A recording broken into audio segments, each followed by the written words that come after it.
उरण नगरपालिका शहरातील अनेक गटारे धोकादायक असून उरण मच्छी मार्केट जवळील गटारावरील सळ्या निखळून पडल्यात तर झाकणे गायब झाली आहेत। सदर मच्छी मार्केट नेहमीच गजबजलेले असते, तसेच पावसाच्या पाण्याने भरलेले देखील असते।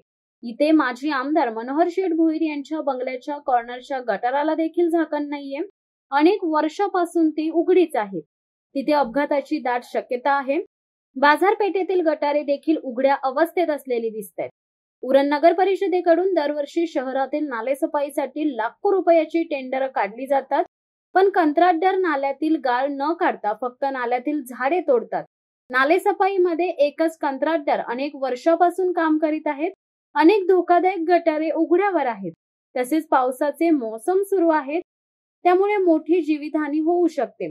याला जबाबदार नेमकं कोण, याबाबत उरण नगरपालिकेने त्वरित उपाययोजना करावी व आरोग्य विभागानेही तातडीने लक्ष द्यावे, अशी मागणी सामाजिक कार्यकर्ते नरेश भोईर यांनी केली आहे।